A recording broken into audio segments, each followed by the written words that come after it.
Well, welcome back to New York Living. Are you a night owl or an early riser? Well, no matter which one you are, changing the clocks twice a year can throw your sleep and your body out of whack. Now, the proposed Sunshine Protection Act could put an end to those twice-a-year time changes, but would that actually be better for your health? And what is the one-hour shift really doing to our bodies? Here to help us wake up to the facts is Dr. Saima Tahir, the NYC sleep doctor.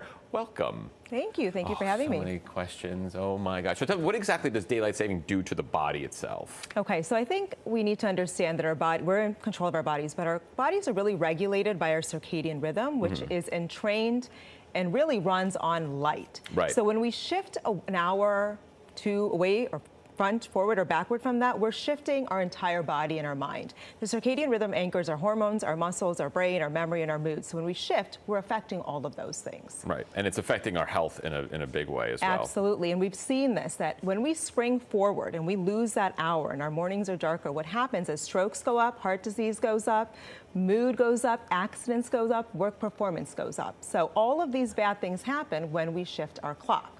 Why are we doing it still? My gosh, it's crazy. There's so many reasons. Are there any health risks tied to daylight savings from a sleeping perspective? Absolutely. So our brains cannot shift our circadian rhythm that quickly. So when we're asked to change even just an hour overnight, it's almost like a jet lag that lasts a few days without a nice travel behind it. So we've all felt what it's like to have sleep deprivation and jet lag. So that's now you're being forced to do that over one night's period and then function the same way.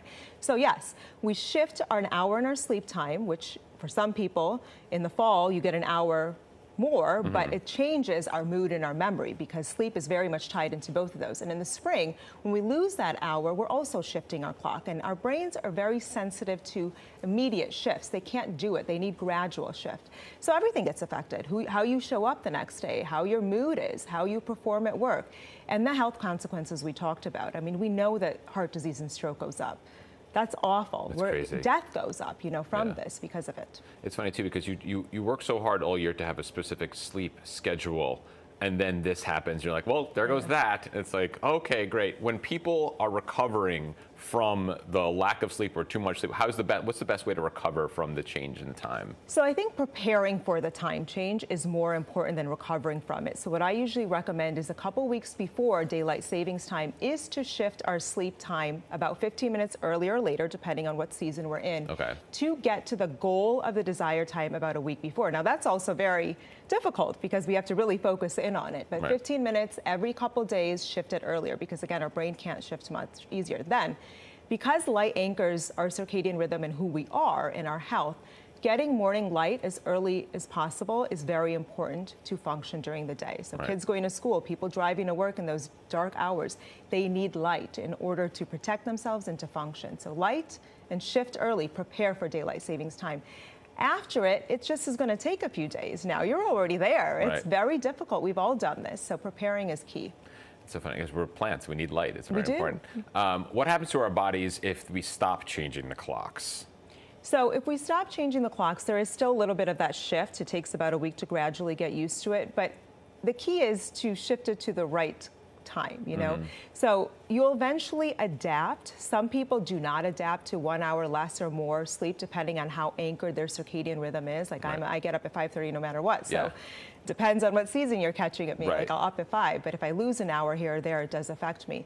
But in general, what we really need to emphasize is that we have to, if we're going to pick a time, we need to pick a time that allows us to utilize morning light when it's at its prime and maximize dark times at night to help us go into good sleep. And that's standard time. It's not daylight savings time. One of the biggest things that daylight savings affects is my kids. Would you recommend the same training, like 15 minutes early, 15 minutes late, for kids as well? Absolutely. I actually recommend that 2 weeks before, or a week and a half before school starts, the entire household start shifting their clock 15 minutes earlier every 3 nights. So much maintenance. It is so much maintenance. And the kids are all over the place. They're excited from camp. They're hyper from camp. But that's what I really that's what I do I don't do everything perfectly. But the house does it together because we also suffer when our schedule changes a lot when the kids are in and out of school. Then that 1 hour difference, even if it's an hour, makes a dramatic difference. So 2 weeks before, shift early, make sure everyone's getting light in the morning, and implement a very structured routine so that it makes that September 10th or whatever day your kids go back to school a little bit easier. I want to have you back because I want to do a segment just on sleeping involving your kids, because my kids always argue with me how much sleep they actually need. And we're like, trust us, we're adults. You're 10. You have no idea what you're talking about. Yeah. You know, what I love talking to mine are very little, 3 and 5, is I teach them why sleep is important. Right now they think, oh, I'm missing out. You guys get to do. No, I really try to educate them on what sleep is and how important it is. And they can actually identify that now, oh, I need to go to sleep. I want to go to sleep. We're going to do the whole bit. We're going to have you back and talk about this. It's so important. Thank you so much, Doctor. Anytime. Appreciate it. For more information, follow Dr. Tahir at the NYC Sleep Doctor on Instagram.